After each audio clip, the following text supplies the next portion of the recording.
It's an inverted pyramid, actually. Oh, wow. Whoa. Okay, well, I have to figure out where I am on the pyramid so that I can point correctly. You are I can do some top right. top right. Okay. Hey, Ozzy. Hello, Big Bear. I haven't seen you all day. Sorry. Just punched him. It's been. Kezia punches her dog live on stream. There's a picture of me where I was running a VBS. I wasn't running it. I was just working at it, and I'm like skipping, and the perspective really makes it look like I'm just punching a kid right in the face. Like it's like this. Like I'm like that. Like coming down. It's just like just leaning, and it's so. But when it's like perspective, Really so like I'm like 5 feet away from her, but yeah, it's great. And now it's my job, so. To punch children. Hey, professional kickboxer check. Yeah, I'm the next Mortal Kombat. It's me. Do people do this? Do people do the double that? That feels weird. Because people do that, but not that. I mean, I just did this time, but that's almost certainly not correct. No, like that. You go like. Is it like that? You do out.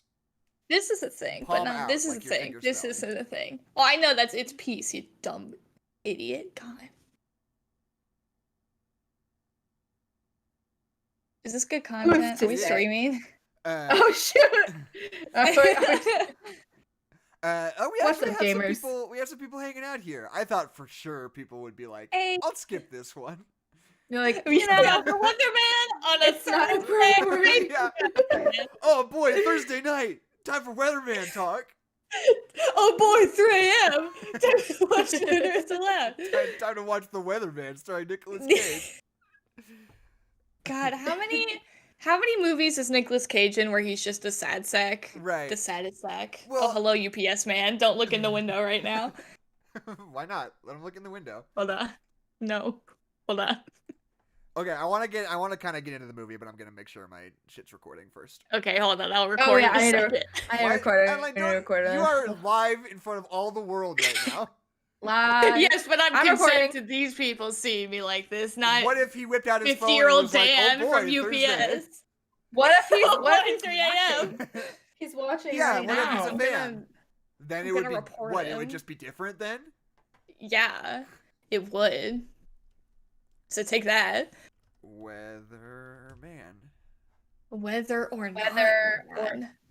It's the same. Whether or not. It's terrible. Man. I stole the joke from Keisha's line. It's like, oh, you know that Lady Gaga song, Doesn't Matter If You Love Him, or capital M-A-N. I just changed the words halfway through. Yeah. It's Born This Way by Lady Gaga. Wait, so Jackson, what's It doesn't matter if you love him, or capital H-I-M. Just put your claws up because you were born this way. My mama told me when I was. It doesn't. Wait, I'm trying to parse this out. I changed the lyrics to M-A-N. Well, right, but the original one also doesn't make sense to me. That was just what was in my brain. That you gotta keep up, Jackson. Well, That's just how the noggin. I'm not talking about the context. It doesn't matter if you love him or what. Or capital H-I-M. Sample, right? Those are just the words. I'm not Lady Gaga. I can't tell you why. What did you say, Adeline? What do we need the sample rate to be? Oh, 48,000. Okay, perfect. Because it wasn't gonna be. Also, you were gonna. That's my salary. That's not 48,000. Wow. I'm not gonna tell you what my salary is. It's a secret. Oh, do you get a salary? Only between me and God. Yeah, she gets paid by God. I have a salary. I can have I have vacation. I have a 403B, which is like a 401k for the church. Okay. And I could have church insurance, but I'm still on pharmacy insurance for the next 2 years. So I'm a school bus driver, so I get to not have a job in 2 weeks. That's my. Hey. I mean, I do still have a job. I just don't have a job for the next 3 months. Unemployed check. Yeah. You could go do that thing. You could go work at like the baseball field or something. Well, I think I'm gonna go baseball. I'm gonna see if I can pick up like 20 hours at Jimmy John's. Oh, because I already know how to work there, and I would make tips. So and you're best friends with Mr. John. And I'm best friends with Mr. John. I like to go hunting with him a lot. Yeah, I like to kill big animals. I killed Cecil. I killed big animals. I killed Cecil the lion. According to or whoever the fuck. Whoever did that, I don't know. That's a dentist. Hold on. Why was that lion famous? What did that lion do? Because a dentist killed him. But why did he have a name already? I thought he was the Warner Brothers lion. Am I just completely have no context for what's going on? Lion be killed in the savannah? I'm so confused. I thought that's why we were upset. Okay, hold on. I'm getting all of my animal facts conflated. Kezia, yeah. Who is Google who is Cecil the lion? Cecil the lion killer, Cecil the lion dentist, Cecil the lion brother. Who is Cecil the lion? Was a lion who lived primarily in the Hwange. I'm so sorry to the Zimbabwe nation. National Park. I'm not going to try to pronounce that. He was being studied and tracked by a research team of the University of Oxford, and then a dentist murdered him. So he was just like a lion that was friends with some college kids? He was yes. Okay. Wait, he was hold 13. on. He was just a boy. What is that in cause lion of death? Arrow wounds. I don't know. Whoa. Wait, he killed him with an arrow. Whoa. Yeah. Hold on. Okay. Yeah. You see, maybe that kicks ass. No, it doesn't. No, incorrect. It's a cool way to die. If you have to die with arrows. Like Nicholas Jackson, tribes have been killing lions for a very long time. We've killed lions with arrows before. I mean, that is also kind of maybe cool. Just stop it, Jackson. Here's my take. Badass. Like, you couldn't do that. You couldn't do it. You don't know. But you know who could? You don't have the balls to kill Cecil the lion. But you know who could kill Cecil the lion with arrows? Nicolas Cage's daughter in this movie, The Weatherman. Well, no. No, she couldn't. Nicolas Cage probably could, though. No, she could. That's what she wanted to do, but she wasn't allowed to. This because Nicolas Cage is an asshole. This is going to be the clip that comes back to bite me in 30 years. Yeah, no, everybody jot down. Right. Jackson, Cecil the lion dying equals cool. I'm going to get that big film criticism job at the New York Times. And they're going to be like, you were talking about The Weatherman? And you said that it kicked ass when Cecil the lion died. It's cooler than a gun. Guns are lame. Well, yeah, exactly. What's the John Mulaney joke? Like, is that something you find funny, yeah. Jackson? Yeah. I'll just make it clear, what's so funny? I'm obviously doing a bit. We shouldn't be killing lions in the wild at the time. Why are you big game hunting? Why do you do that? But if you're gonna do it, might as well make it at least cool, you know. Arrow wounds. Okay, are we all recording? Oh, yeah, I've been recording. Okay, just checking. Because Ayo, recording check. So the thing about this is what I wanted to do for the intro of the podcast. Soon may the weatherman come to shoot me with a bow and arrow and drink my cum. What are the words to that song? What? Soon may the weatherman come. That one bring us sugar and tea and rum. Tea and rum. There's no cum involved. Yeah, Jackson. Why would we all be? What do you think pirates do? What do you think we're doing here? What do you mean? Pirates can be gay. They get lonely. Gay. It's lonely out there on the waters. I had a whole discussion with my roommates a little while ago about whether you could say pirates were gay because they had sex with each other sometimes.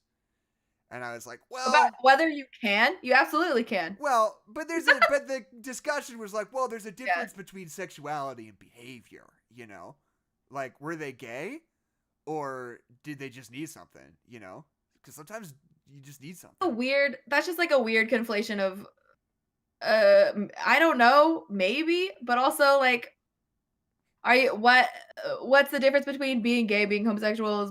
But like the cultures affects being gay, but homosexual is just your sexual preference, and that's just all gross. Blah blah blah. And when you tell, I mean, this is the whole discussion we got into. I mean, like, Oh, I guess we'll just get into it. It's not relevant. We'll just have it again. It's not, no. When it comes When is the cold open ever relevant? It's the same argument as, like, if you say, like, a closeted lesbian woman having sex with her husband, she's having sex with a man, that doesn't make her a straight woman. This is true. Well, I guess that we can only ask the pirates if they were gay. Exactly. And it's like, and such. this is kind of dark, but you couldn't, like, look at, like, men in prison and be like, yeah, they were gay. It's like, it's not really the way it works, Yeah. Not the same thing. I totally lost but it. but some of the pirates might have just been gay also. Yeah. So, True. And Headquarter Productions brings up a good point. A pirate could be bi. Pirate could be anything. I know. We don't know. My favorite thing is bi erasure in, like, just mostly, like, everything Hollywood media. Like, but in history, when they were like, like, James Dean was gay, but he liked to be with women. So how could that be? So he's straight. So that means he's straight. But he was gay, and you're like, what? Like, no. The saddest though is Freddie Mercury. I actually get real.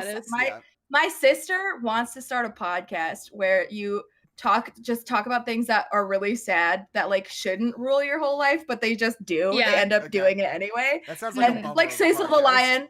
No, it's funny. It's funny to me. Okay. Like, the Tigger movie makes me really sad, and it shouldn't. Okay. But, like, Freddie Mercury, I'll think about Freddie Mercury a lot. I'm like, because, like, that's fair. Yeah, he was sad. Just so bisexual, Like, you know what is weird? Is that Freddie Mercury is a guy with a big mouth, correct? We can all agree. Oh, absolutely. Had a big old mouth. And, where are you going with this, Jackson? And I think Rami Malek has the smallest mouth of any human being on planet Earth. Oh, okay. Yeah. Like, have you guys seen Rami Malek's mouth? I think if you looked at Jackson's desktop right now, it would just be filled with pictures of Rami Malek's mouth, and, like, this is how he's justifying it. So if you opened his computer and saw all of them, you would be like, oh, it's because of that thing he said. But no, like, it's something else. He's covering his tracks right now. Yeah. A few months ago, I was watching The Little Things, starring Denzel Washington and Rami Malek, and I was fucking distracted the entire time by Rami Malek's little mouth. I was like, how is his mouth so little? He does kind of, and, like, in Mr. Robot, he's like, like, his mouth doesn't move. Like, it's true, you're right. This is what Rami Malek looks like. My friend just told me he got an internship. This has nothing to do. I just thought of Mr. Robot. We're just chilling, I guess. Yeah. I'm sorry. We haven't started the podcast yet. This is his job, is building robots that sharpen knives. That's it. That's the whole job. Why do you need a robot? He's an engineer. I don't know. Okay. But it's so. I think it's like. You mean like an electronic knife sharpener? We already have. No. Like, no, it's like the knives that are going out to, like, be produced, like, building the machinery. It's the machinery, but it's a robot. It's a robot. It has arms. It's a robot. So it's a robot. And that's just.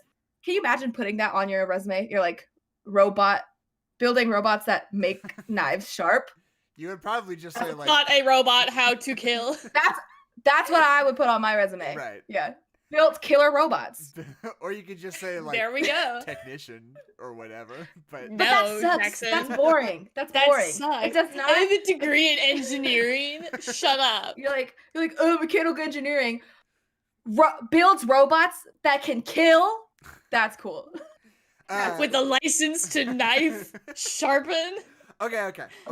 So I get. So it's been a real long time. We have not started the podcast. We have to do an intro where we say our names.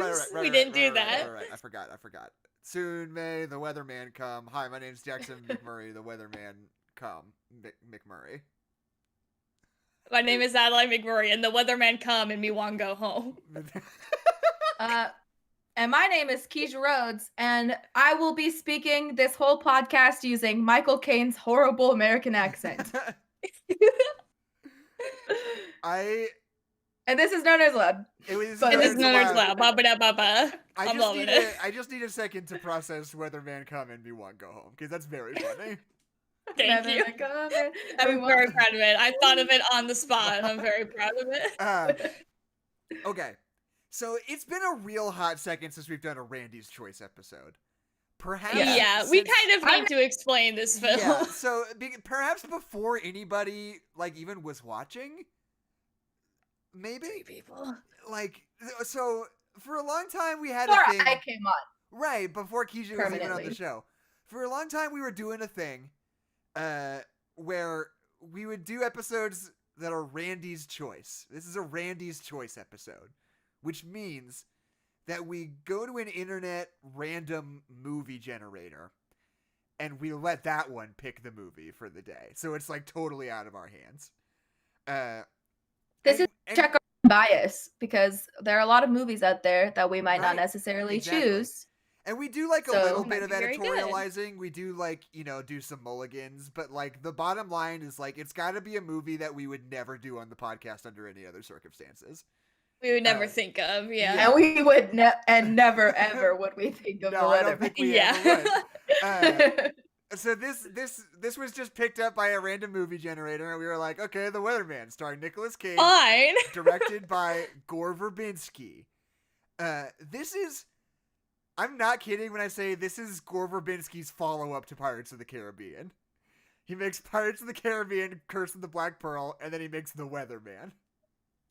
Did not know that. This really feels like pre kind of stuff, you know? Yeah. It is. This feels like I'm still getting my footing because this is my first movie. Yeah, like Gore, we know you can make movies. What's up with this? I'm kind of two minds about this movie. I think there's a lot about it that kind of sucks, but I think it does like stick the landing in its own kind of way. Yeah, I would agree with that. I think there are like parts of this movie where I'm like, I think this is such a cool storytelling device. Right. And you're using it so well. And other parts, I said this script feels like it was written by a kid and his best friend who is subsequently a robot. And this was his robot best friend. It feels like a kid and his robot best friend wrote a movie. So this is like one of those like post Kaufman early 2000s like dark comedy dramas, like your Little Miss Sunshine or your like In Bruges or Stranger Than Fiction. Like all these movies, it's like almost like writing the Fargo wave still. They're like Coen Brothers movies without any crime, and this one's not as good as that. And it's like sad and weird. Yeah. I put this film in the category that I like to call Nicolas Cage mediocre white man torture porn. Right. That's where I like to put this film because I think that's under Randy's Choice.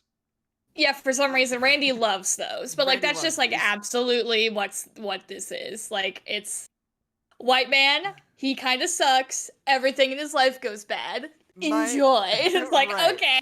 And that's like the premise of this movie, right? Like Nicolas Cage is a weatherman, and his life is bad, and it's like 2006, so like every movie is kind of about like the ennui of success, you know?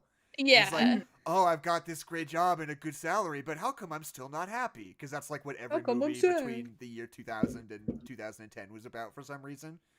Well, because that was before the 2008 recession, and then we were like, I mean, I guess so. Like things were just too good, and we were like, where's the drama? And like post 9/11, like let's just tell stories that are about what is like we want grounded, like what is it like to like middle class, like this is what wholehearted American red-blooded blah blah blah.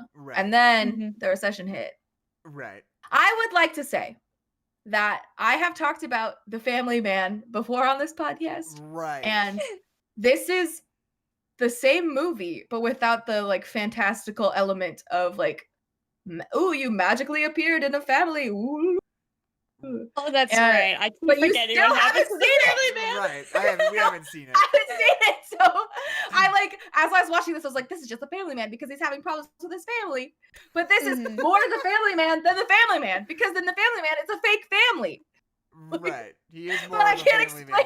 And have you ever noticed how it's icy in Greenland and green in Iceland? Okay, I'm just saying, why did he do all of these movies? Why are these... all. It's because he's been typecast. He's copy pasted himself over and over mid 2000s. I mean, honestly, it's the same as adaptation too, which is Nicolas Cage going on this monologue about how his life sucks. That's every Nicolas Cage movie, and except maybe National Treasure. But it's been a while since I've seen National Treasure. I mean, this was just like the oeuvre he was working in at the time. Like, oh, absolutely. This was like the tail end of like people like sincerely thinking of Nicolas Cage as like a prestigious like A-list actor, you know? Like soon after this, he sort of becomes the guy who has serious money troubles and will say yes to whatever you pitch him. Like, but this is like before that reputation really took hold of him. Fire Skull Motorcycle Man. Ghost Rider, yes. No. He rides ghosts. He was typecast as a man with a fire skull. True. He did play it twice. It is weird that it happened twice. Ghost. It's weird that happened twice, right? That's not normal. No, I just like it's just Ghost Rider is funny to me.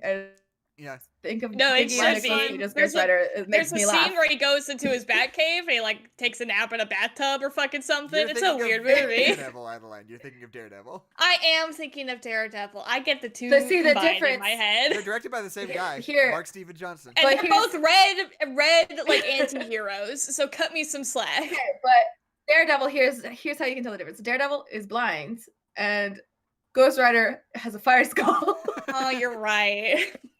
I know, like I get those two things mixed up in my brain too. I'm like, oh yeah, well, I'm like bad superhero from the 90s with a red protagonist directed by the same guy. Cut me some fucking slack. Know they were directed by the same guy. I just get like blindness and having a fire skull mixed up sometimes. You're blind? Get away from me. Okay. I was like, oh. Hold on. I want to just point out what's happening in the chat right now, which is Alcy and Headquarter Production saying, I hope the next Randy's Choice is this. To which I say, I don't think you get the premise of Randy's Choice. We're not picking these. I mean, we can hope. You can only hope too. Yeah. We hope that too. I hope so also, I guess. That might be fun. Fingers crossed. You could also just say, hey, I love that. You guys should cover this movie. And we'd say, well, think about Sounds it. Sounds good Maybe to me. We will. You don't just cross your fingers for an internet movie database to spit it out, you weirdos. Because what was the one before that where we got ice cream at the end? What was that movie? Oh, My Spy. No, before that. That was the one where we got ice cream at the end. Are you thinking of Phenomenon? I'm thinking of Phenomenon. That was a good episode because that was the one where I tried to make you name as many mammals as you could in a minute and you freaked out. Yeah, because I couldn't handle it. I still couldn't handle it. Don't do it again. Have you seen that like Billy on the Street where he's like, name 20 white people, and like Tina Fey's like, oh my god, like she's like, it's the worst. George Washington. Like, literally, just name 20 white people, and she's like, do they have to be famous? And he's like, yeah, just like 20 white people we know. And you're like, it's literally the easiest task in the world. Right. But once you say that, just you're shut down. Denzel Washington? No. Wesley Snipes. Oh, fuck. Damn it. I don't know anybody. I can't think of anything. I don't know myself. Okay. So here's my big take about this movie. Well, we should... Okay. I guess we've already kind of discussed... Sorry. It's just because people have no clue what this movie's about. I guess we already said it's about... Like, it's one of those movies where it's like, it's not really like a plot. It's just kind of like the guy, he's a weatherman, he's divorced, he has his 2 kids, and it's just like kind of like stuff that happens to the family. And like his dad is like a famous writer who's like, just like always judging him. So like he always feels like he's lesser than him. And like and then just like shit falls apart. And that's the movie. Yeah, he's just like a white guy with a good job who's like, but how come life could be bad?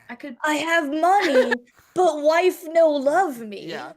How come? Like, I could have job, but job no family where? What? How could dad with sickness? Dad but sick? It's weird because it's like also kind of a comedy. There's like a sort of like dry jokiness to it. Desert. It's one of those movies where it's like when the credits come up and it's like written by this one guy. You're like, that sounds right. Like, this seems like a script that was written by a guy. Yeah. You know? Yeah. There are some zingers. There's like at one point Nicolas Cage's 12-year-old daughter like went and bought a pack of cigarettes and is like in the park in the dead of winter, and she's just like turns to her friend and she's like, Trisha's a bitch. And I just laughed so hard. You're like, because we don't really know who Trisha even is. No, I you don't meet think. Trisha. No. Like it's just random. Like it's just like watching a dog at the park. It's so funny. Yeah. You're like, yeah, that's what middle school is all about. Yeah. Who's a bitch? Yeah. But you're like, Trisha. yeah, she kind of is. Is it okay? Here's something that's weird. I'm just looking at the ice cream all over Nicolas Cage on the stream right now. Is it weird that I could tell it was a Wendy's Frosty just from the poster, and then when it turned out to be a Wendy's Frosty, I was like, yeah, of course it is. Isn't that weird? It's because Frosties are weird because they're not Frosties are milkshakes. weird. They're like too thick. Yeah, they're like not. Like, I feel like a milkshake would be more liquidy, more milky, but this is like, it's a Frosty. Because that's the most Feel like important that, part of the 'cause movie is when he gets hit in that the is face with true. a Wendy's Frosty. Yeah.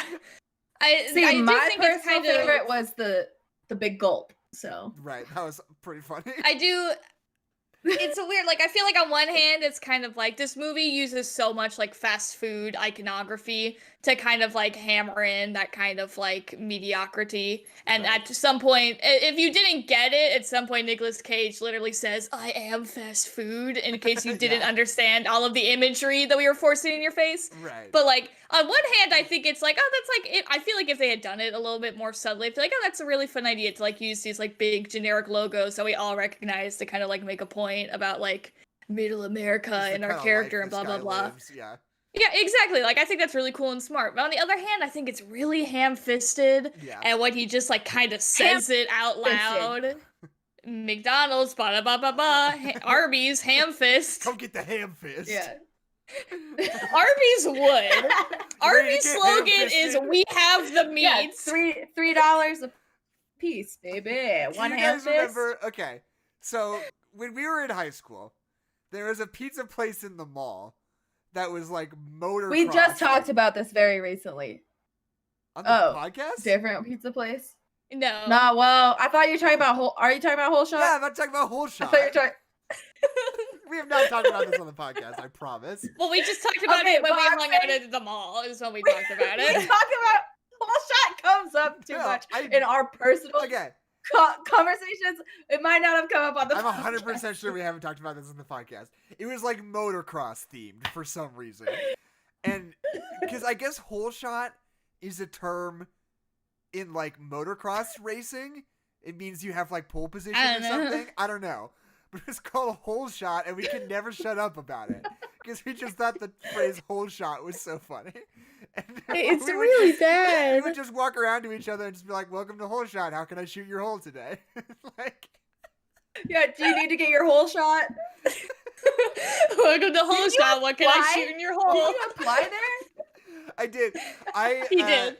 When I was a senior in high school, I applied for a job there, just like spur of the moment because it was like a new business opening. I was like, I want to fucking work at Whole Shot, and I like talked to the manager and like shook his hand. I was like, hell yeah, I'm totally. I was like 17. I was like, I'm definitely gonna get a job at Whole Shot. I just sealed the deal. And then they never talked to me again, which is reasonable because I was 17 and I'd never worked anywhere before. But now you'd have all the credentials for Whole Shot. Yeah, I mean, if Whole Yeah. Shot, they went out of business, but if they were If she still came- around, I know. Now it's a mac and cheese place. yeah, I feel like Called pretty Mac sure I just want her Daddies. back. So- What were we Welcome to talking Mac about? Daddies. What can I mac in your daddy? Yeah. Do you need your daddy macked? Bring your daddy, you get 25% off. That's really good. What were we It's a talking solid about? business You're practice. talking With the I don't Weatherman. know. The Weatherman. The fast food iconography and Right. if it's ham-fisted or Oh, right. ham-fasted are Hamburger actually fist- good. hamburger fist. I think, okay, my big take about this movie, this being like a Juno, Little Miss Sunshine ass, like twee, like quirky dramedy, that's very much built around its sort of like snappy, kind of naturalistic sort of dialogue in the script, you know? I would say that Nicolas Cage is the wrong choice for this script. Like, I think if you put like clearly written for him though, which is weird. I think if you put like a Ben Stiller in here instead, like, absolutely, that would be a much better, because like, you know, it's that sort of like repetitive, naturalistic, like back and forth kind of dialogue that's like meant to sort of like mimic like natural speech patterns, but that's not Nicolas Cage's thing. Like, even then, even when he was less weird, that's never been his acting style. Like, he's so much more like, what's the word? What's the opposite of naturalistic? He's so much more like sort of formalist as a as an actor than like just very charismatic. Yeah, if you put in a fucking Matthew Perry or whatever, like, I think they would play that a lot better. Although, but as I was watching it, there is like a flip side of that coin, where I think like Nicolas Cage, within the context of this world, sort of brings a weird, uncanny phoniness, just like in the way he speaks, you know? And it's almost like, it almost like kind of feels like the fact that it sort of feels like Nicolas Cage is acting at a certain point, like, comes back around, and you're like, I feel like the Weatherman is kind of acting every day, you know, in a certain kind of way. Whoa. That's what I was thinking about. But I think it should have been. That's just what's going on in my twisted mind. That was my pitch. I think it should be Ben Stiller instead. I think this could be a Ben Stiller vehicle. Oh yeah, because Ben Stiller's great. Yeah. I feel like a lot of time that Nicolas Cage is on screen in this movie, it's just hard to pin down his character, because they say a lot of things about who he is. Right. Like, you're an unreliable father, and you are like, you're a bad son, and you're blah blah blah. But like, we see it doesn't seem like he's lazing through things. Like, we see him earnestly trying. Right. And like, I think in the beginning he's not supposed to be earnestly trying his best. Right. It's just that he legitimately gave his daughter $20 to buy a notebook, and then he only had $1 left, and then all of that whatever happened. Right. But it's just like, why don't you just show him being like an a-hole or a little bit more? Right. Like, yeah. So, and I do think that's kind of the point where it's supposed to be like, oh, his bitchy ex-wife always telling him he's the worst. He doesn't care about his kids, but he's always caring about them and doing shit for them. This bitch doesn't get it. Like, I feel like that is a part of it at points. My like big take for this movie is I agree with Jackson, is that it kind of sticks the landing of what they're trying to do, and like, because I feel like this movie is definitely a bit of a slog of just it's literally getting through the mediocre white man torture porn to like any kind of anything is a little bit rough sometimes. It's an hour and 40 minutes long, and it feels like it is an eternity. Like, it is a short movie. It is substantially less than 2 hours, but for some reason I was like, how is there still a half hour left of this movie? I know. Like, oh my god.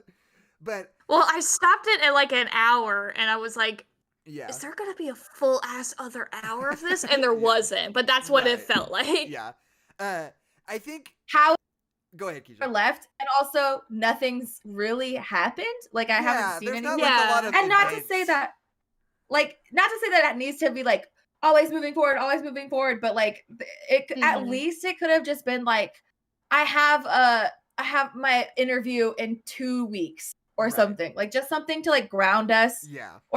But it's, I don't know, it's like, I'm going back and forth, sort of just be like, this is like generally where we're going right now. Like, just like give us a little bit of direction so that we're not like 100% just going off of what we're assuming as an audience. Right. But I think the biggest thing this movie has going for it is sort of just like the structure of it, in the sense that it's like the first hour of this movie is just like a bunch of shit going really horribly wrong for Nicolas Cage, and you're like, this guy can't catch a break. But then, like, it feels like he kind of responds to each thing, you know?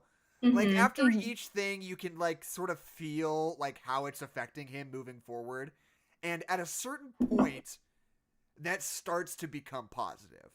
There's not, like, a particular reason he gets it together. and he doesn't like fully get it together. But like just as these horrible things start to happen, it's just like this is like clearly a horrible, awful time in his life. But he comes out of it better. And it's not like some big dramatic moment where he like has an epiphany. It's just like slowly over the course of this whole movie, you're just like, you can just see him start to like synthesize these events in his life, which I think is just kind of cool. And like once he does sort of catch a break, I feel like his first like big win is when he's shopping for clothes with his daughter. And it's like, oh, absolutely. Well. That's the best. That's the best scene in the whole film. It's so sweet. Like, it genuinely made me cry. Like, that just, like, little scene is, like, genuinely, like, the best part of this movie. It's so good. And then, like, it feels like just a slog getting up to it, you know? Well, I guess, because here's what I'm trying to say is, like, there's not, like, a point when it, like, tips, you know? Like, the first kind of good thing that happens is, like, when he takes up archery. And he's like, oh, I think I really like archery. Oh, absolutely, yeah. And like, you could just see that sort of, like, give him a little bit more energy, and then, like, 2 more bad things happen. And then he goes shopping with his daughter, and it's, like, this great, wonderful experience, and you're like, oh, yeah. And then, like, 3 more bad things happen, you know? But it's, like, you know, the proportions are starting to change. Like, he's starting to get some wins, and he's, like, building a little bit more momentum. He's not just, like, out of the woods now, but he's, like... But this is progress, you know? Like, this is starting to happen for him. And by the end of the movie, you know, he's still not like, I mean, I guess he kind of is. I guess at the end of the movie, he, like, got the job. But he has to sort of, like, concede a lot of things. I mean, that's sort of the point of the movie, exactly. Is that you just have to be like, bad shit's gonna happen, and you can't let it ruin your whole life, you know? And you might, like, something like your wife just leaving you and marrying somebody else, even though you're still in love with her, like, that'll fuck you up. And you might be sad about that forever. But you should not live the rest of your life because of that. You know? That's what I feel like. And absolutely. And it, like, totally lands on its feet. You're like, that was good. That, like, that you pulled that exactly. Off. I like the part where he punches the shit out of a pedophile. That part's good. Right. Like, that's the thing. Go ahead, Kezia. Like, I feel like this, when I was watching this movie and he got to his rant about how fast food is like something that you consume because it's like pretty good, but it's like there's no nourishment. And I have not gone through a midlife crisis, so maybe I didn't connect to this movie as well as I could have. But I was like, this movie kind of feels like a fast food movie where there's so much in it. Like, this movie has everything. It's like a Stefan skit. Like, it's like it has like Nicolas Cage getting pelted with fast food. It has American Michael Caine. It has a divorce plot. It has a weird pedophile plot. It has terrible mid-2000s haircuts. Like, it's got so much in it, and yet I still walked away with, like, you know, sometimes life isn't always a Honro, you know? Sometimes it's bad and you just gotta like, deal, bro. Did you ever notice? Sometimes. You're like, sometimes I don't, and a lot of camel toe talk that I don't feel comfortable talking. Yeah, a little too much camel toe she's talk. 12 and it's her dad and her grandfather talking about it exclusively. Yeah, I mean, and it's not the worst thing in the world, because like it's a realistic situation where basically the plot point is that like she's getting bullied at school and girls are calling her camel toe because she's wearing clothes that don't fit her. And I decided to interpret that as that like her father, because her grandpa, they introduce her by the grandpa calling her morbidly obese, and she is A, not, and B, not. Like, and what that said to me was that you're kind of denying how the size of your daughter, you're putting her in clothes that aren't the right size for her, and then she's going to school and she's getting bullied at school because you're not paying attention to her. Right. And that's basically what the movie's trying to say. So when the dad like actually stops and like interacts with her and goes shopping with her and cares to find out what's going on at school and finds out that she's getting bullied and like kind of goes to fix it. I feel like kind of goes to fix it in the wrong way. Where plot point of like him like helping her find clothes that like A, fit her and also fit like how she feels. Yeah, I think exactly. That's cool. I just don't want like they just talk about it a lot. Yeah. I mean, Yeah. I think the I just main think that's tension, a strange choice. right? But I think that's sort of intentionally the tension of it, right? Because it's Yeah. like, as a Yeah. father, how do you talk to your 12-year-old daughter about it? Like, it's happening, Yeah. and you've got to find some for way to sure. navigate that situation, you know? And I feel Mhm. like Yeah, I Nicolas have- Cage as a father in this film does a pretty good job of it. But what's his name as a Yes. writer does a less good job of it. Yeah, Yeah. that's That's what I a would little say. bit. Yes, like I think the plot point is fine. Like I Right. think Mhm. that's like I remember this is a personal story, but like I remember the first time my dad talked to me about menstruation, and I was Right. like, "This is horrible." Like this is. I'm like 13 years old, Right. and he's like, if you ever need me to pick anything up at the store, like you just need to let me know. And I was like, and I'm like watching like Avatar: The Last Airbender with my sister, who's like Something. Yeah. 4 years younger than me, and Right. I like don't talk about this right now. Don't do this. God, Dad, gross. Like that's like a worthwhile thing, especially like single dads. Like he's a single dad at that time. Like, Right. but Mhm. it's just like he was never like, you need to take care of your vagina. Your vagina. Like that's Yeah. that's the problem. Yeah. That's like what you Mhm. said. It's the script writer. It's Right, the 12-year-old yeah. and the robot. They're having a Yeah. vagina. Yeah, No and it offense. doesn't. The same way that the same thing with these torture porn about mediocre white men is that there's always so much sex in it, just so much sex. But I feel like sex that doesn't have a point to it, other than to either add to the fact that he's an asshole, like that's all it does. Is like he's an asshole. Like he Empty inside. he slept with a girl. It's to look at her bounce up and down on him. He didn't do anything. But when he's He's an knocking his head asshole. against the headboard and like doesn't want to say anything about it. That's a good bit though. But it Just but forgot- I for forgot why? about that. Yeah, it's funny. For why? It's because he's like I don't know. I think Yeah, it I don't illustrates mind that he's it. like a doormat, sort of. Like he doesn't know how to stand I up mean, for yeah. himself. So when he's having sex and the girl's like bouncing on him and he keeps like smacking his head against the headboard, he just like Well, but then there's Kinda my tries other to- thing.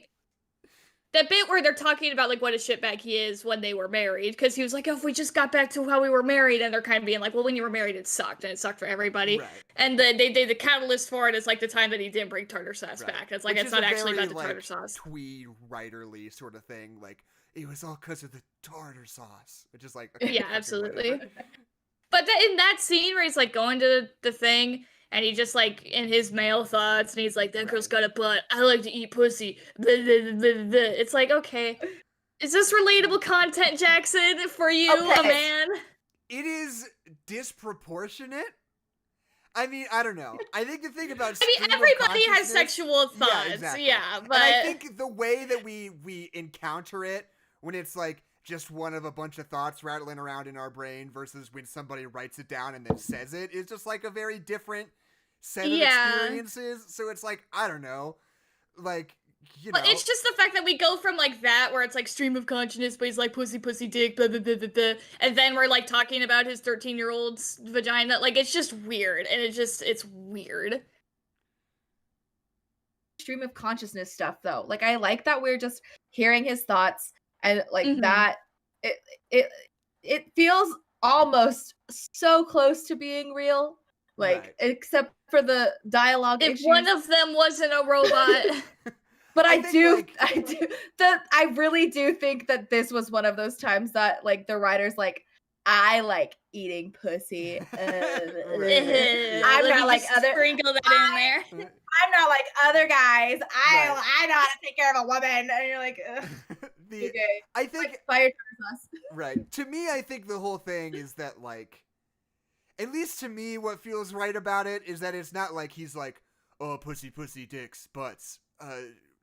I love sex so much. What about boobs? It's not like that. Mhm. It's like, it just sort of like circles around to it every once in a while, you know? He's Well, like, but Yeah. how it starts though, and then he like Yeah, I mean, trails that's a little off, and then weird. he like comes back to it. It's Right. yeah. it's like, oh man, a lot of guys do. don't like eating pussy, but I do like eating pussy. What about DJ Khaled? That's the whole thing. And you think about He's like, DJ Khaled oh, for a little tartar while. sauce. Yeah, exactly. Yeah, I liked it. I thought that was cool. Yeah, yeah, no, I- I like the device. I like the device of like having his stream of consciousness and stuff like that. Like I like that, It's just, I don't know. I feel like maybe it's just because it's one of these types of movies. I'm just like, I don't. Yeah. I feel like I've seen it before, so when they do something that I don't like again, it's just like, okay, come on, guys. And this movie is such a like writerly movie, I guess. It's the kind of thing you could be like, this script. Like, I'm sure this bounced around Hollywood for a while. Like, you'll never believe this script, and it's like so smart and weird and eclectic and esoteric. They swear. And they talk about McNuggets.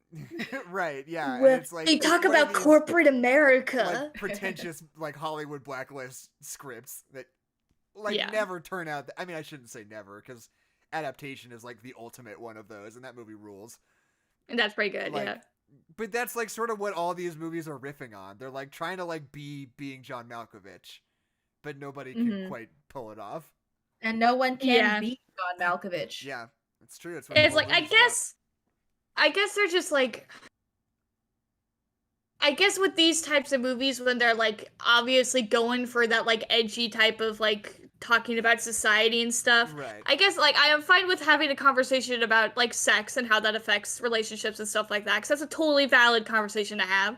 I guess I just don't want you to approach it as a 14-year-old who just figured out how to be edgy, you know? Yeah. Like, it's like, oh, we're gonna talk, like, oh, he's a doormat during sex, so we're gonna illustrate that, blah, blah, blah, because it's like his whole life, he's like, he does nothing, and he gets the biggest reward for it, and we're gonna talk about that, like, in his sex life. And it's like, yeah, that's a valid point. What if she was dressed up like a freaking beer maid? Would that be funny? It's like, why is that a part of it? I think it is funny.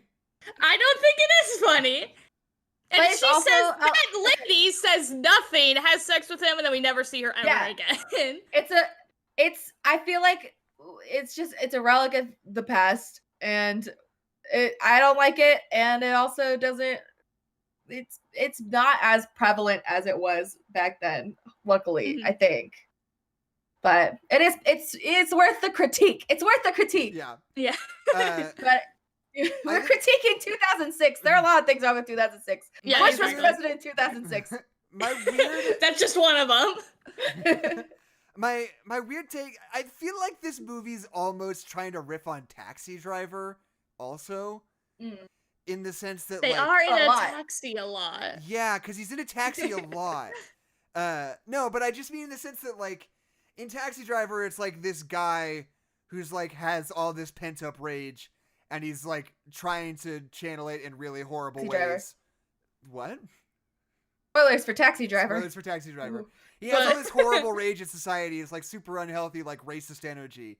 And like he tries to kill the president, but that doesn't work out, so he kills a bunch of rapists instead. And then everybody's like, hooray for Travis. He killed a bunch of rapists. And you're like, well. Oh, he was a hero. Yeah, and you're like, whoa, it's scary. It says something about society. Well, it makes you think. But like the opposite, but society? like in the Weatherman, it's like, oh, this guy has a lot of like pent up energy about his suburban ennui. And he's expressing it in a lot of unhealthy ways, but then he beats up a pedophile, and then shit that starts part's to look good. up from there. And that was a healthy expression of his. He doesn't like join a fight club after that, which I think he should have personally. That would be fuck. And then it just turns into the fight club, and that's the end of the movie. I think that's the proper ending. Wish that there wasn't a pedophile in this movie, though. I think I don't know. It's a weird B plot. Like I feel like we have to give each kid like their own plot line to follow, so we can show him like fixing the relationship with his kids. Because at the end of the movie, that's basically the point that he makes. He's like, all right, I may have like lost the girl that I love, but like my relationship with my kids is really good, and that makes it worth it. Like that's kind of the ending, which is a great ending. Absolutely. But to get there, we're like, my daughter, we like had the whole thing with like us getting close in her body, and it's like that's great, and like her wanting to do archery and just not sticking to it, that's great. And then for the son, they were just like, he gets groomed. Right. Yeah. That's it. Like, daughter, she's fat and doesn't have good clothes. Son, he's been in an institution with a pedophile. Yeah. But have you considered? I don't think you've considered every angle of this, because if there were not a pedophile in this movie, Nicholas Hoult would not be in Mad Max Fury Road. So you take that's not true. Is that true? What do you mean? What are you talking about? Nicholas Holt's first role. He's a little baby. He can still be in the movie. He wouldn't be Also, successful. it's not his first role. One, he was It's much not? younger. Are you No, sure? I know way more about Nicholas Hoult than you Okay. do. It's a stepping stone. My Also, point he was is- in X-Men Days of whatever, the origin, Future not Past. origins, Yeah, that's another X-Men movie he First was Class before he was in Mad Max Fury in. Road. Yeah, so I'm that's not saying these are yeah, the only okay. 2 movies I he's know. ever been in. I know. Okay, I'm That's saying what you are saying, Jackson. saying keep the son in the movie, but maybe turn his problem down a little bit. Just a little bit. Because if he gets groomed by a pedophile, that really does seem like it should be the A line through the movie. If you're gonna bring that up, Yeah. I'm a little disturbed by the fact that you didn't give this a little more weight. Like Right. when he's like, "How could I can't be there? I'm in New York. Sorry," and like you're like, "I guess," but like, I get the illustration. However, I do. Maybe he should have just been like, he was spray painting the school. Oh no, it's troubling. That's not good. He keeps behavior. stealing stuff. Yeah. Yeah. Like Well, no, it's- he was groomed by an adult man. Oh, that's Yeah, bad. That's nothing Yeah. he did. Because I mean, that's just sort of the essence of this movie, is that like just like a lot of stuff happens. And we just like let it go. There it goes. At the moment, you're just like, why? Like, what are we doing here? Like, where are we going? And then by the time you get to the end, it all kind of wraps up, and you're like, okay, I kind of see the whole picture now. Like, now that I've seen this whole thing, now that I know where we're gonna end up, like, I can kind of appreciate this whole thing a lot more. But in that moment, when you hit that like hour mark, and you're just like, What are we doing? what are we doing? Where are we gonna end up here? Yeah. Where are we going? Have you? Right. Oh, this is not the same. I don't know why it came to my brain. But what's that? You know that Nicole Kidman movie where like her husband dies, and then Bewitched. no, I hate you. I hate you. That's the true ending of Bewitched. She was actually dead the whole time. It's like, oh, this is. I don't know if I want to talk about this movie actually. Okay. Okay. It's like Nicole Kidman and her husband dies, and then like 8 years later, there's like this kid who's like, "I'm your husband that's reincarnated, and I want to marry you." Right. And I don't. That's like, it's a weird one, and it's was that like recent? No, it's like it's Oh. around this time. It has the same energy, Yeah. like weird Yeah. vibes. We're in 2006 where we don't know how to act yet. Like we're getting close. We're about to say this is weird. We're like on the cusp of saying Yeah. We're like, is it okay that Nicole Kidman's in love with this 8-year-old? That probably. they don't get together Anyway. or anything. But like, Yeah. I don't know why that They came to my don't brain. kiss a lot. And it's like, oh.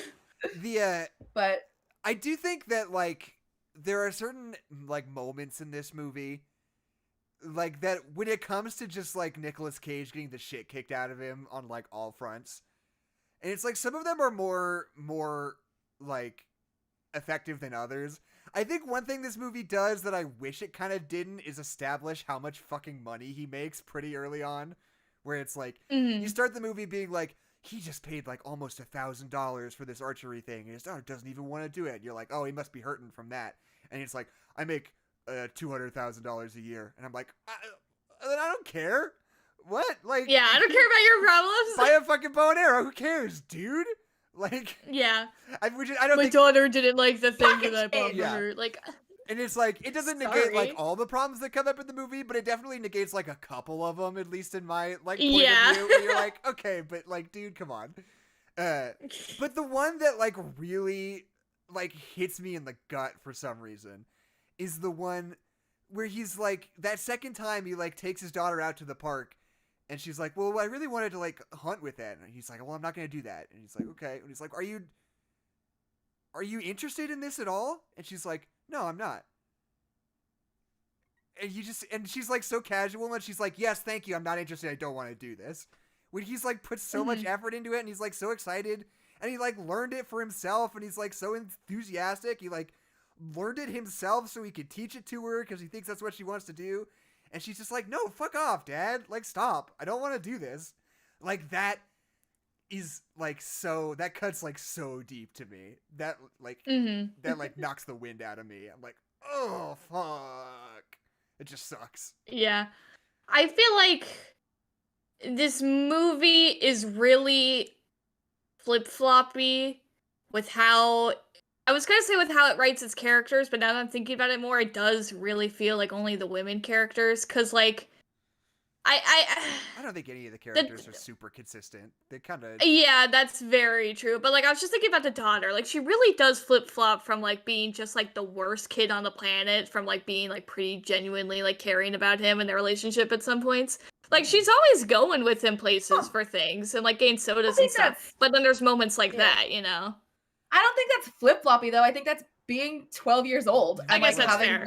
not I a guess very my good real relationship problem with your is dad. how I guess my real problem is how the wife is written, because I don't know what she wants, and I don't know. Is she totally flip-flop? She'll be like screaming at him in one scene, and then like in the next scene they're just like talking, and it's like, and I gotta be like, oh, when you're going through a divorce, like it didn't feel like that though. I felt like I never got a grasp of like who she was or what she wanted. Like, does she have a job? I don't know. What does she want from her? Like, we just get no details on her.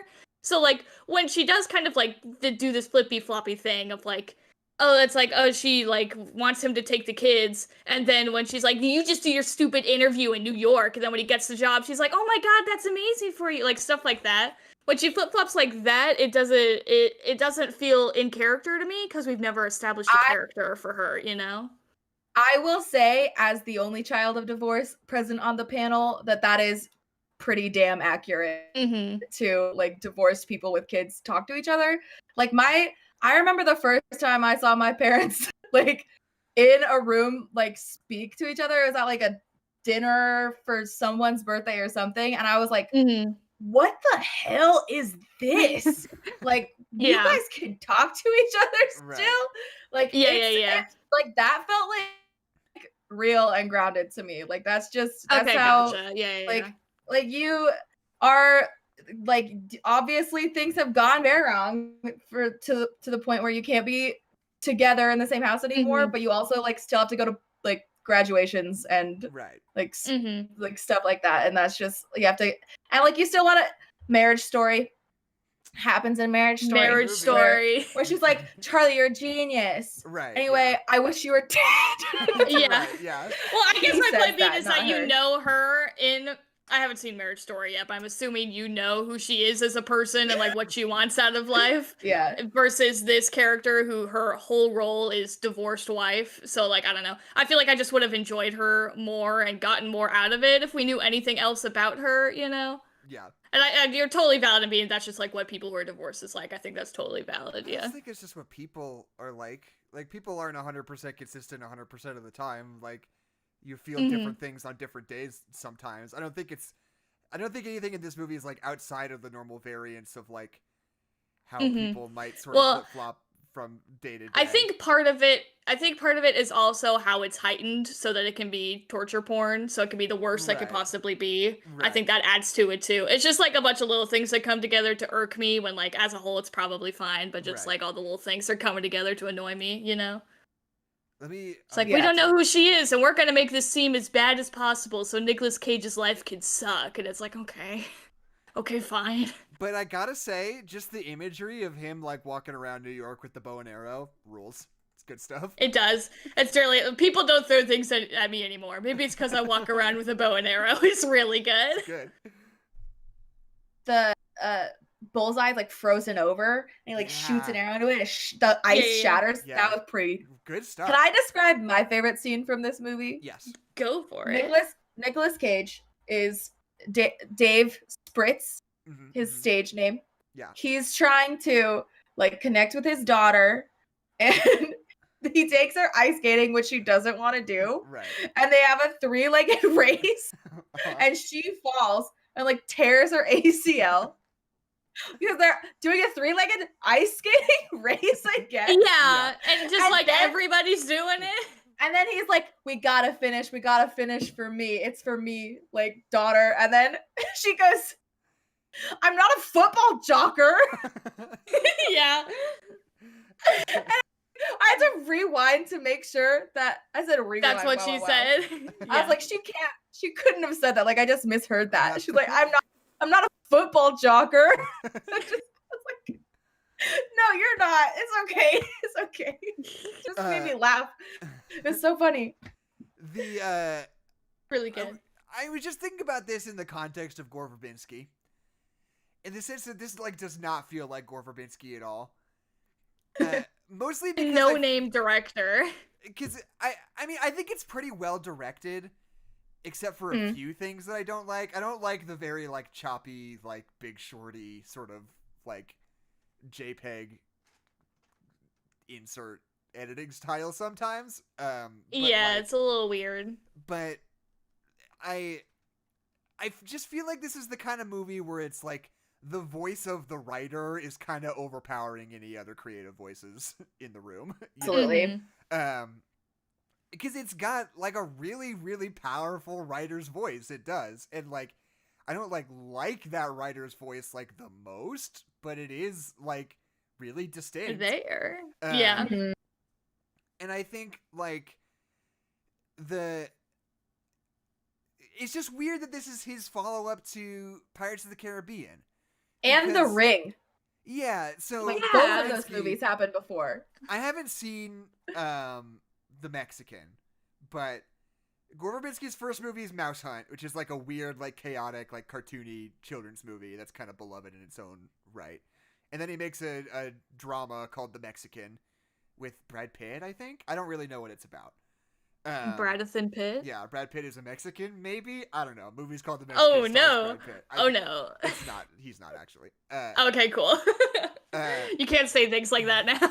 But, and then he does The Ring, which is, like, huge success. And then he gets Pirates of the Caribbean, which is, like, huge success. And it's like, shouldn't...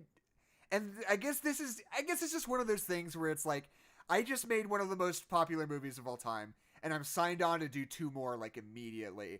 I do want to scale back and do something small before I sign myself away to that forever, you know? Yeah. It's like the Chloe Zhao thing. And like... I just don't understand why you picked this script. Yeah, and I mean... Yeah. You'd think, like, Gore Verbinski being this powerful would, like, want to, like, write his own script and do something really personal. But thinking about it in the context of, like, Pirates of the Caribbean came out in 2005, this came out in 2006, and then Pirates of the Caribbean 2 came out in 2007. He didn't have time to write a whole script. He just picked one. He was like, I'll do this one, I guess. Like, I don't think he had that much time to, like, work on it. It sounds really dismissive, but, like, he had a packed schedule. He had to pick something that he could do in a relatively short amount of time, you know? Like, he couldn't, like, pour himself into it. He had to, like, pick up somebody else's. Who did the music in this film? I don't know. Because I think a lot of it is just sort of, like, generic, like, studio library stuff. Yeah, because it was very distracting. Like, it felt like when you play a video game and the, like, boss music kicks in, and then you're just like, it feels like when you're playing a video game and the there's an enemy around that you have to kill, music has been playing, and you can't find that last enemy, so, like, the music has lost all meaning because you're just, like, running around trying to find where the last enemy is. Because, like, this music will, like, kick up, like, every time something happens. But then what happens is that you find out that his son is getting groomed or whatever. Like, it's just weird. If I feel like it like this high energy, like, kind of techno-y 2000s music, like, just doesn't fit with what we're doing at all, you know? Yeah, hold on. I'm trying to figure out if there's even a credited composer. Because my suspicion is that this is just sort of like the like library that a studio has rights to. Yeah, they use for like trailers and stuff, or like little interstitial pieces when they need it. I think that's just what this is. Yeah, it feels like in that the music feels like. Was it Hans Zimmer? What? Yeah. What? It's Hans Zimmer. Right. I'm trying to look. Because yeah, it's just one of those weird things. Like, I don't know. Maybe he wrote like pieces, and also when someone's like credited as composer, that doesn't necessarily mean they wrote every single piece of music in the movie. That's true. You know? Yeah, just that they like put it together. Yeah. Yeah, or it just means that they wrote some music for the movie. But like because they use the same tracks over and over and over again. This movie isn't like individually scored in the way that a lot of movies are. It's like Twin Peaks. They have like songs that they play, and like I don't know. There's a chance that Hans Zimmer wrote some or all of those songs, but regardless, it's not like scored per se. There are like songs that they use. Yeah. It felt like a student film in that nature, where it was just like, we're gonna drop this song in here to make you think this. Like, that's Right. what it felt like. Where do you look at the crew of a movie on IMDb? This is driving me insane. Crew. There's a crew spot. There's not. You're lying. Well, there is. Find it. Show me. I don't know. Maybe this is my. Jackson, you can't Mandela. ask people to show you their crew spot. You can't do that. I see But cast. you can ask if they need their whole shot. Yes. Maybe. Bro, I Welcome don't know. to crew spot. Oh, you click on the see full cast button, and then the crew gets underneath the full cast. Okay. I knew it was on there. I knew it. Anyway. Yeah, I mean, I'm looking at my notes. I think, I think it's a lot of fun, like, the way he, like, sort of... I mean, it's like I said before. Like, bad things don't stop happening to him, but, like, the way he interacts with the bad things changes over the course of the movie. And, like, I really like the parts where you can see him, like, kind of doubling down on, like, trying to be really good at his job. And, like, learn more about it and be more engaged with it than he was before. I think that's great. And, like, all the archery stuff is cool. The fact that he just, like, His picks up a dad. hobby and is like, oh, this is cool. I like this. And it just, like, helps him deal with stuff moving forward. It's, like, It's just good. it's Yeah. good. I like the scene where, like, he finds out his dad is, like, gonna, like, only has, like, 3 or 4 months left or whatever. Right. And they have the living funeral. Right. And he's supposed to give a speech, and he doesn't get all of it out. Like, he only gets like a sentence in, and then there's like a mishap, and they never go back to doing it. Yeah. So sad. Because he's like has a strained relationship with his dad the whole time, and he only gets out like, my dad reminds me of this like Bob Seger song or whatever. And then he's like, I guess that's it. Like, that's all my dad is ever gonna like remember about me, and he thinks I'm a screw up anyway. And his dad comes and picks him up, and he's like, I need you to explain this to me. And he puts the song on, and he's like that was just like a really touching moment, It is, and I like, really liked yeah, it it. was And nice. that scene with them in the car is like really powerful. It like really works. Oh yeah. Yeah. Have we considered that Michael Caine might just be great at acting? Has anyone thought that yet? Is this Yeah. new? Here's the thing, though, is that I would recommend this movie to everyone, and not for the movie, but Michael Caine really needs to do his own accent in films. I don't Yeah, think it's just that let bad. him. I didn't even really not. notice. I mean, his voice isn't that different. He's doing like an American accent, but I didn't find it distracting. He found it extremely distracting. But I also my ears just hear accents Right. that are off really easily. I don't know why. But like it's just very funny to hear Michael Caine try, like he's like, hello, and then he'll be like, No, he's not. hello. Like, I know, but I can't do it, Michael. I can't do. Let me try again. Hello. Michael Is Caine. American Michael Caine with So, us right now? just let me Can he think. speak Let me to think. us? Let me think. He goes, Mr. Wayne's own men just want to watch the world burn. Like, I can't do it. I can't do a Michael Caine accent. Yeah. But it's just, it feels strained. It feels like every syllable is being thought about.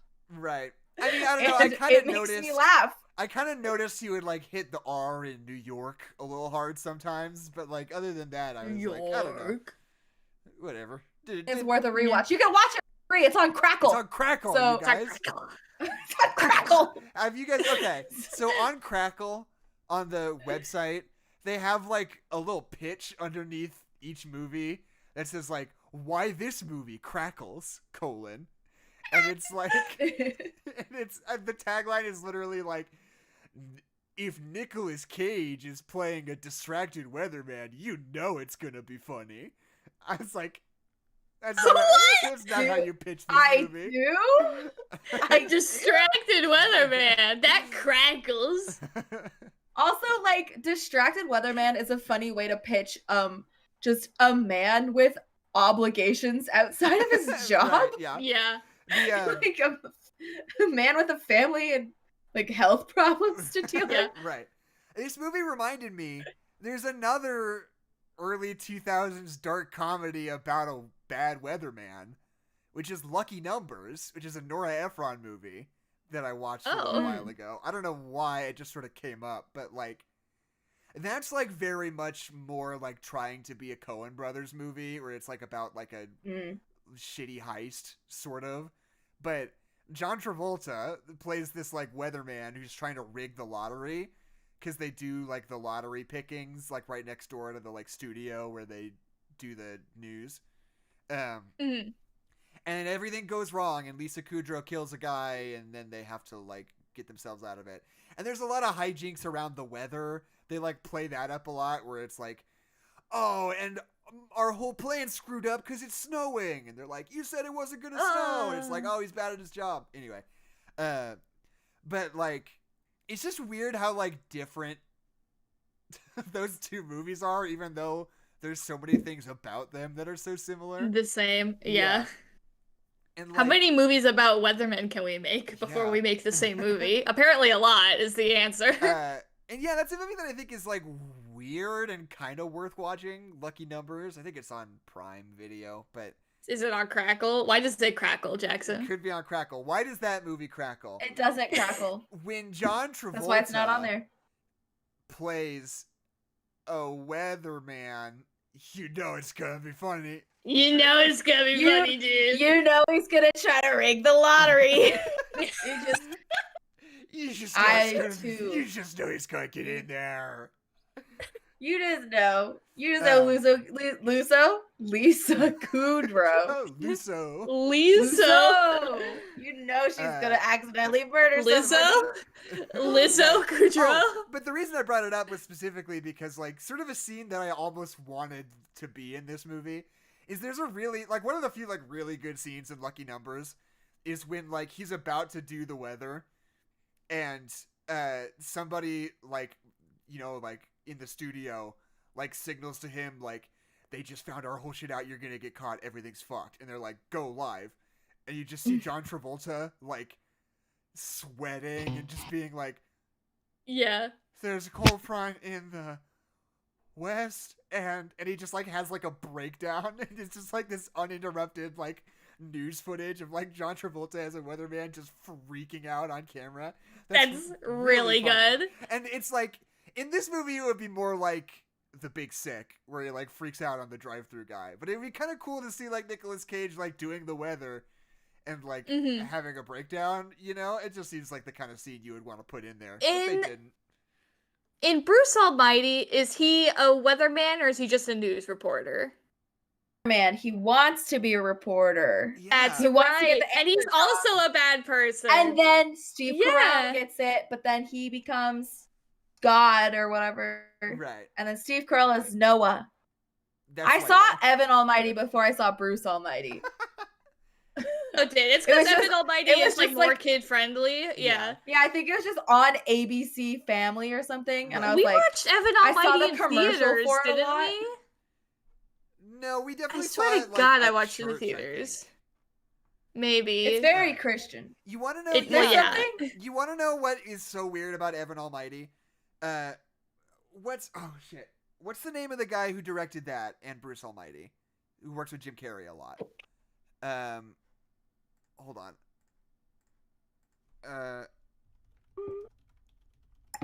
One second. This is just for me. Bruce. I'm gonna sneeze again. Bruce Almighty. Oh, Tom Shadyac. Who directed Bruce Almighty? Oh, yeah. He had, like, an experience at some point and became, like, some point in between the Nutty Professor and Evan Almighty. He, like, had, like, some weird religious experience and became, like, a born-again Christian. But part of his whole thing about being a born-again Christian was, like, environmental consciousness. He became, like, a huge environmental activist. And Evan Almighty, this is just a fun story, Evan Almighty is, like, the perfect representation of that because it was the first carbon-neutral film production ever. Like, Tom Shadyac... Wow.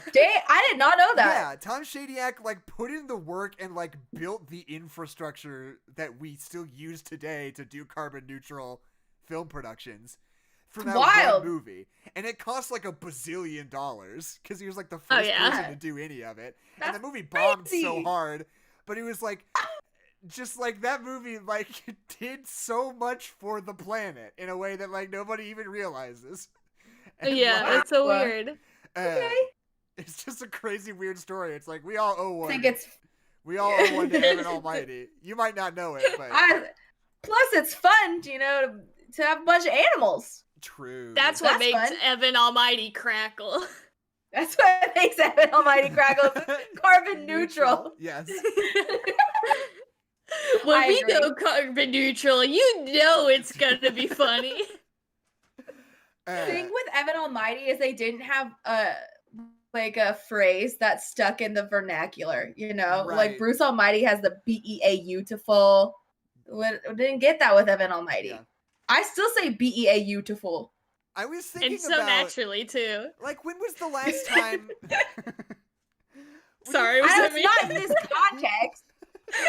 I'm speaking about saying a phrase. It's not normal. When was the last time we had a big comedy that had like a joke that everybody couldn't shut up about? That had like a repeatable joke that became like a cultural meme. Like when was the last time we had a My Wife? Like the last of My Wife. Yeah. Yeah, the last Because it one. might Wow. be My Wife. I'm trying to think. My Wife might have killed it. Maybe. Yeah. You can't move on from Because My Wife. like obviously we don't get like big like broad comedies that like everybody sees anymore. That kind of has never Yeah. like the last time I that mean, happened was I like The would- Hangover. But Mhm. there was not like a big joke from The Hangover that people reference all the time, It I didn't mean, have like, the I same line. understood that reference from Avengers kind of very much became a joke that everybody knew, That's you not know? what I'm talking about though. Jeff. My My name's Jeff. My name is Jeff. Yeah. I don't Yeah, know I what guess that that is, is so it. maybe a bad example. It's 21 Jump Street. It's from 2021 Jump Street. Yeah. Everyone What's see 21 the- Jump Street. He goes, and Channing Tatum goes, my name is Jeff. My name is Jeff.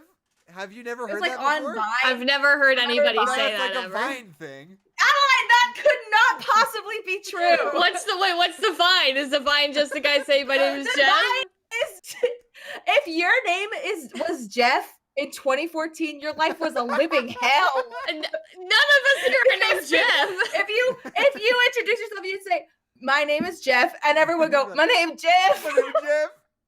How have you never heard that before? I've never heard this before. Have you heard Damn Daniel before? Yes, I've heard Dan it. That's not Daniel? from No, you should have heard my name, Jeff. You should have heard my name, Jeff. I wasn't, and when I was 14, I was not allowed to watch 21 Jump Street. okay. I was allowed to watch Damn Daniel. It transcended. Doesn't matter. It was a Obviously Vine it thing. did. There were a bunch of Obviously it Vines. did. There were a bunch of Vines of people who go, my name is Jeff.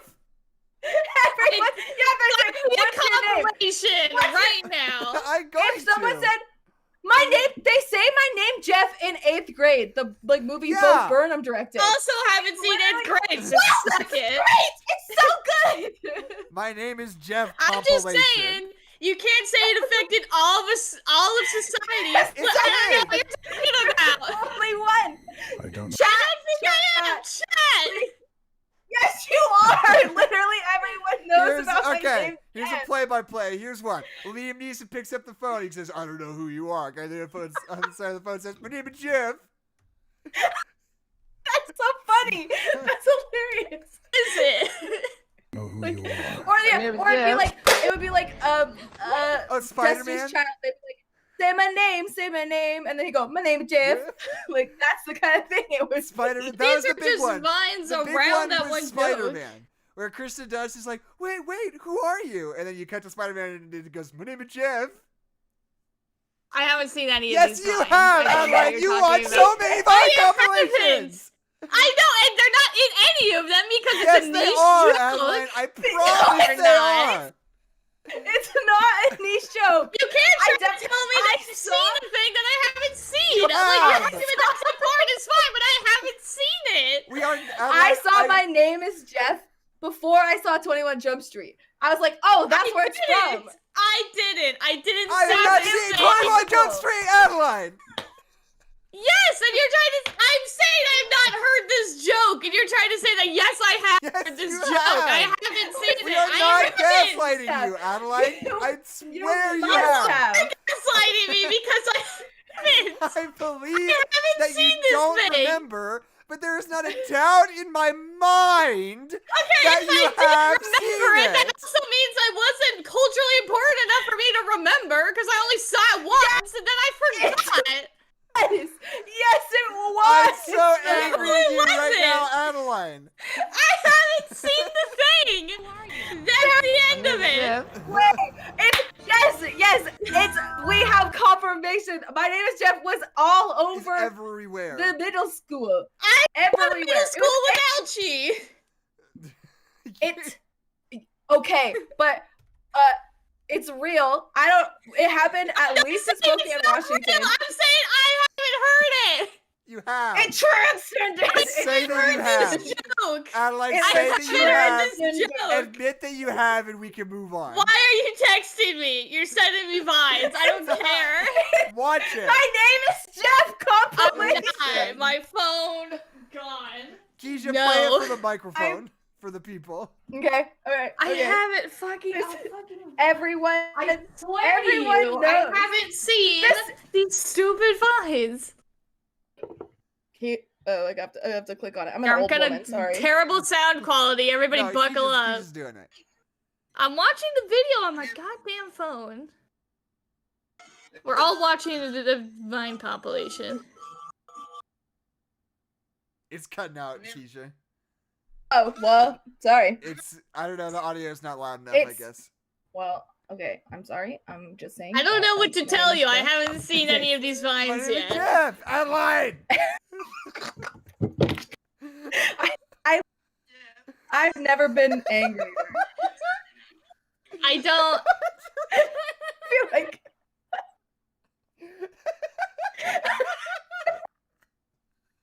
I feel like you're gaslighting us. God. I swear to God. Had to justify the existence of Vine before. Hold Vine on. trend. I'm It gonna was up get- there with what are those? Everyone I'm did gonna one get of Anna those. in here to yell at you. And I my name's literally. Jeff. Nobody in my friend My name is Jeff. group, none of us knew what this joke was. Nobody that I interacted with ever made a "my name is Jeff" joke. How? I feel like How I've could probably that seen be? the Spider-Man one and then just didn't understand what the joke was, so I didn't think it was funny. The rest of these I haven't seen. We're getting to like the end of this compilation, and these are vines I've never even seen in my whole life. I just. In real life. It happened out and real about. life. Out in a boot. But I'm telling you, in my real life, it didn't. Why is it we do not experience the okay. same Come in thing? here and We all yell have at Adeline different. for me. I'm just saying. Because people. we're trying to find out what the last big phrase was, and I think it was my maybe name's it's Jeff. that one. I'm just saying that I personally never heard or experienced that joke. I just can't. I just don't understand how though. Wait, come here. I just don't understand how. No, come on. No, I Just look a second. like shit. You don't. No, fuck off. I also look You like You look shit. beautiful, You're Anna. good. Anna, you look beautiful. Adeline says that she's never heard of My Name is Jeff. And I need you to tell her that she has seen My Name is Jeff because it's everywhere. I don't know what that is. What do you mean you don't know? That's not true, Anna. Jack. It's not true. It's Speak into the yes, you do. microphone. If Anna, Both if she, of y'all can if, go fuck yourselves. no, if she heard it, she'd be like, oh yeah. My name is Jeff. My name is Jeff. Okay, you're gonna have to jog my memory Okay, because it okay. sounds like something. It's that's on Channing Netflix. Tatum. Yeah, It's Channing Yeah, but- Tatum. Okay. I'm here's just Vine saying, maybe not compilation. everybody heard this joke. All I'm saying. Ah, that is impossible. That's impossible. It's not. It's not. I have don't not understand seen this. that. What? No. Yes, Anna. Yes, Yes, I know you she have. can't hear me. She I know she doesn't can't hear me. but understand yes, it. she has. She's This seen is it. Everyone's seen impossible. it. Me We're- and ain't seen That it. is the first time I am seeing that. No, it's not. Thank you. It is- Thank you. No, Headquarter Productions. Are you saying that you've This never is heard why- of You are Yeah. both This is why we need gaslighting a- us. I Being not. This is gaslighting. Jackson. This is gaslighting. I know This is where you gaslighting. live. This is gaslighting. Yeah, it's like this is yeah. Okay, listen. I think I need to like take a month off. Girl boss. Okay.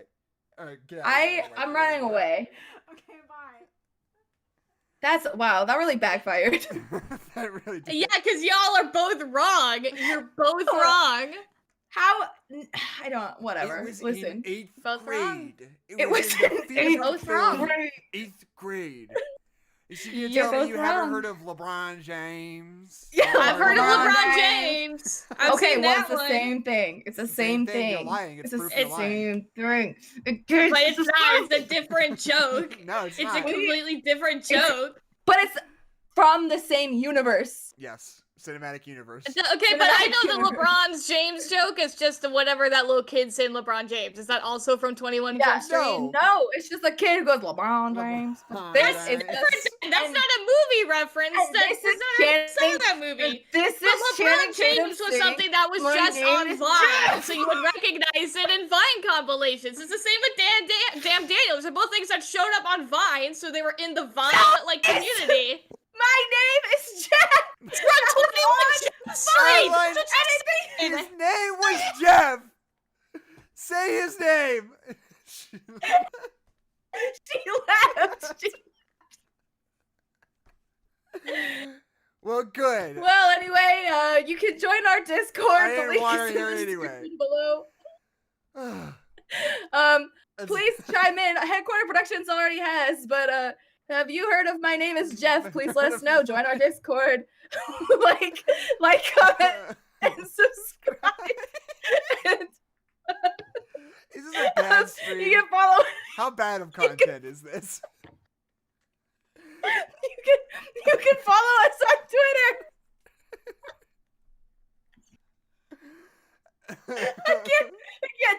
You can follow us on Twitter at NoNerdsPod. You can follow Jackson at Jumperpack. You can follow Adeline at Hollow Backhorse. And I just deleted my Instagram again, so you really can't follow me anywhere. Oh shit.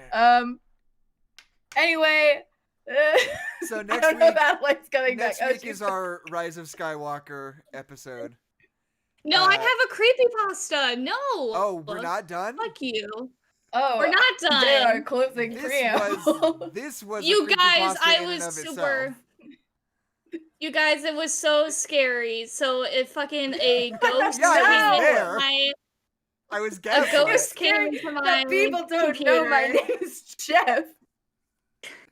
Okay, I'm sorry, Adeline. Continue. God, a ghost came into my computer and he closed my Discord. And when he let me open my Discord up back again, he put this in the text bar.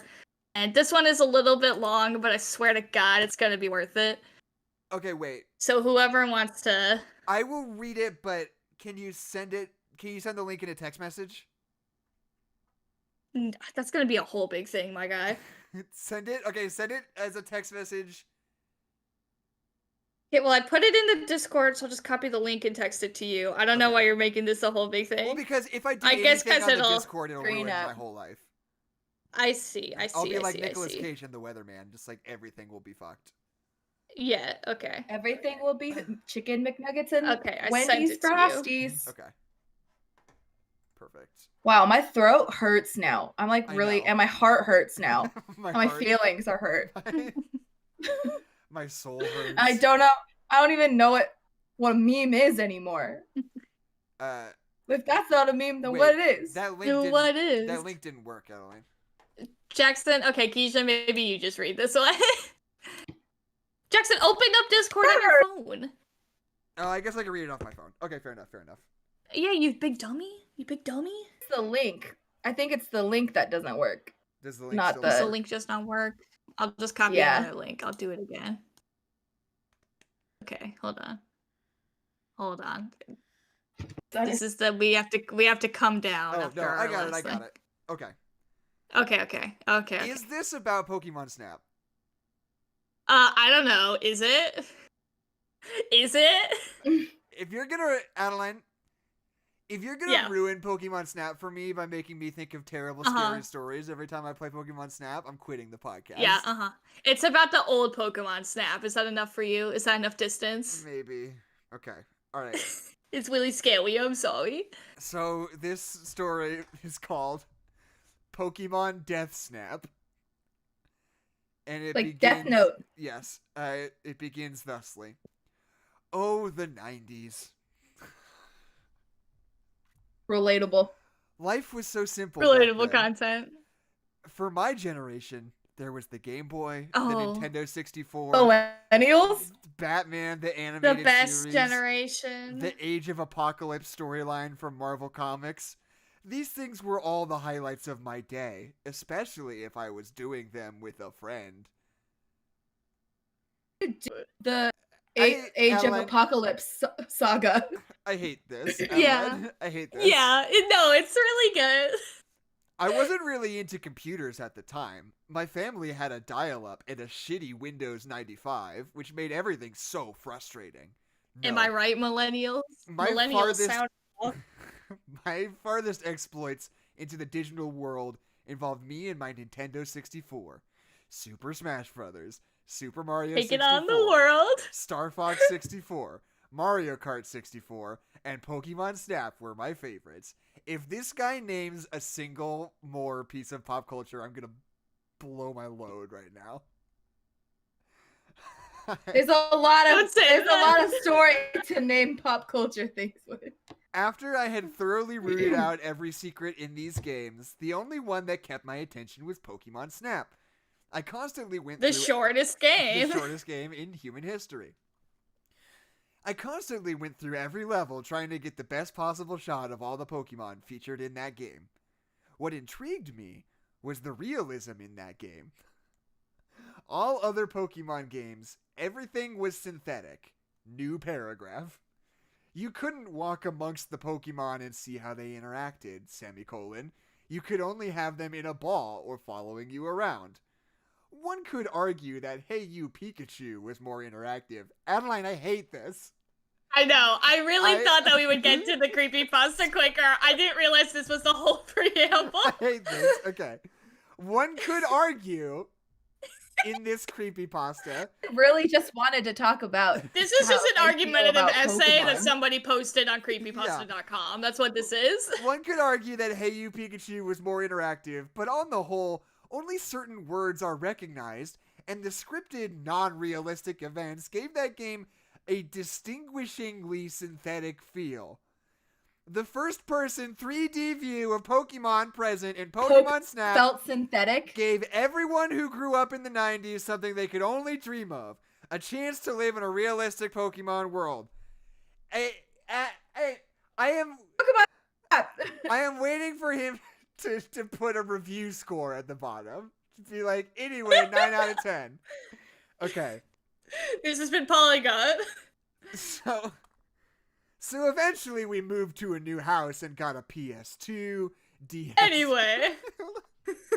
Bragging happening in this Eventually one we too. moved to a new house and got a PS2, DSL, and a computer that could run Half-Life. You got DSLs.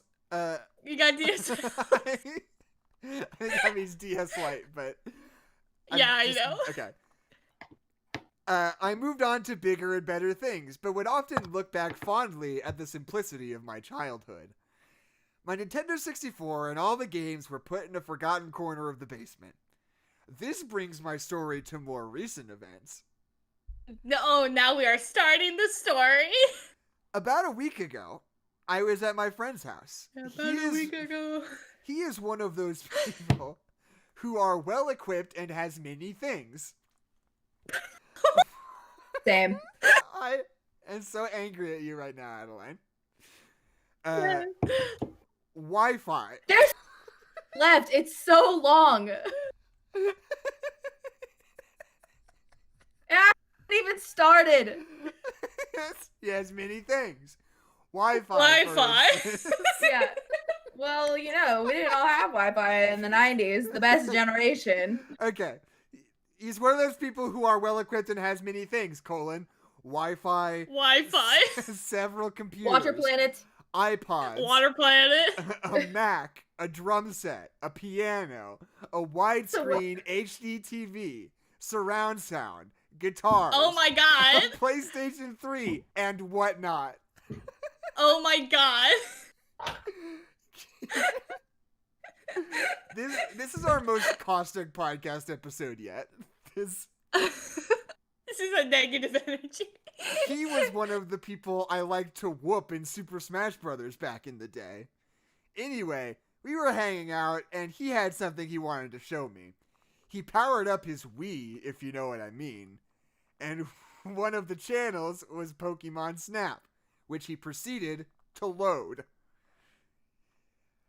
And then Detail. my load.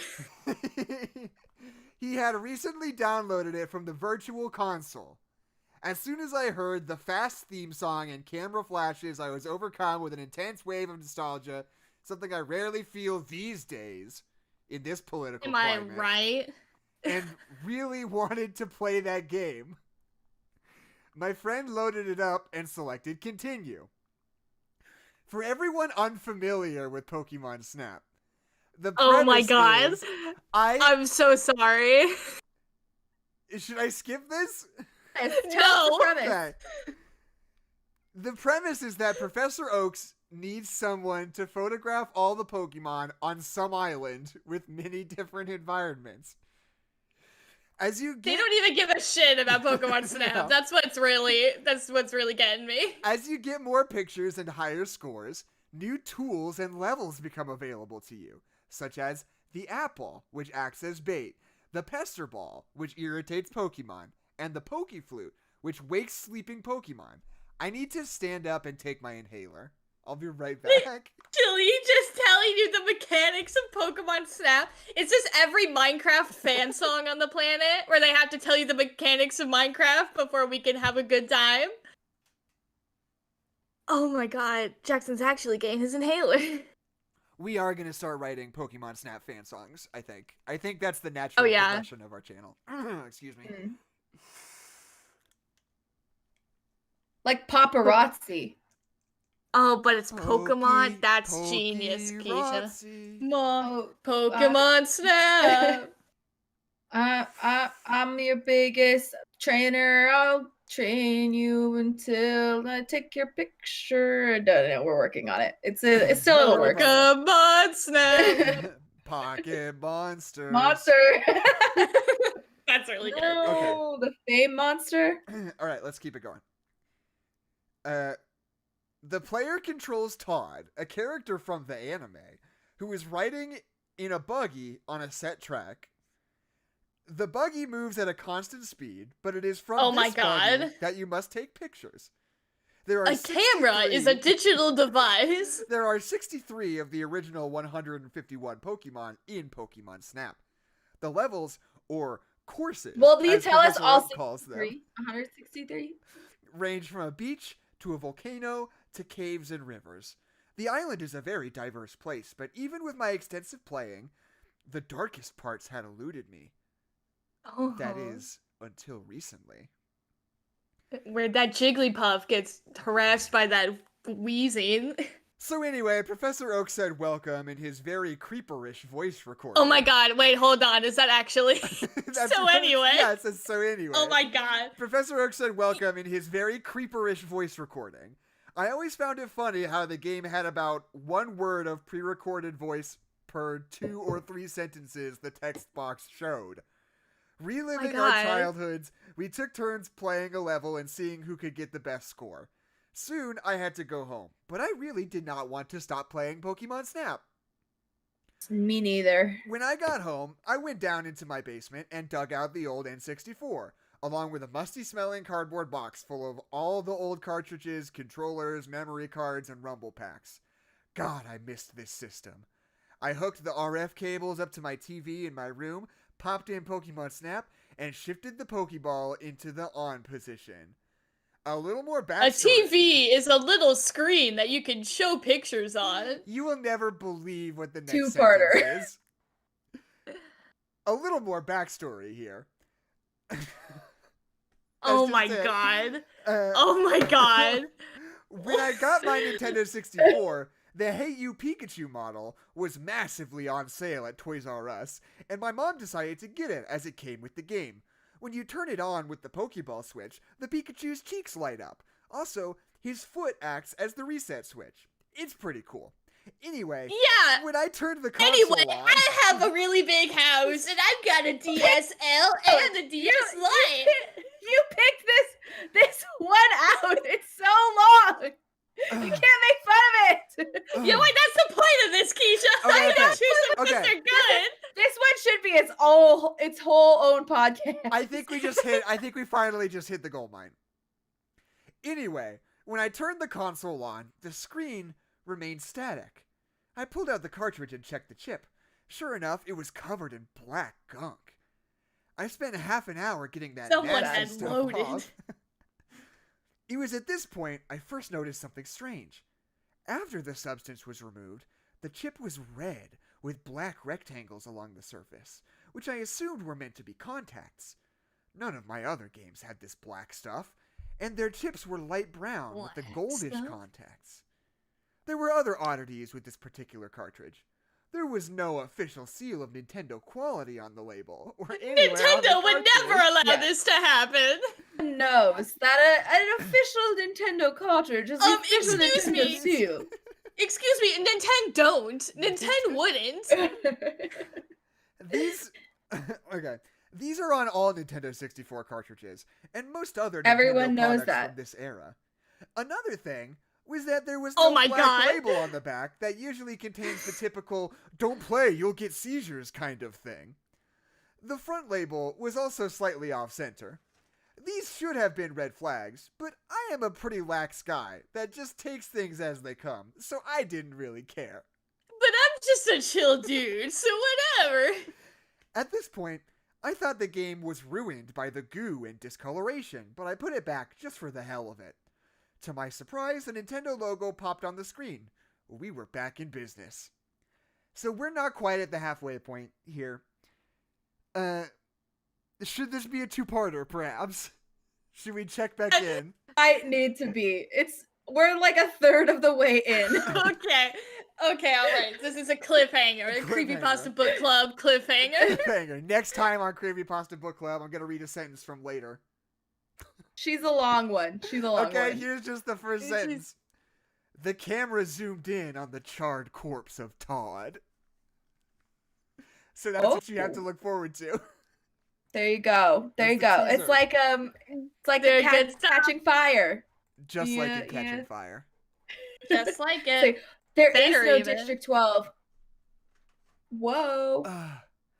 Todd is dead. My voice hurts. I was yelling at Adeline too much. I know, me too. I was yelling at you because you're wrong about a lot of things. We're okay, Headquarter again, like I Productions says said, no, keep going, but I think this is just gonna keep you coming back to the show.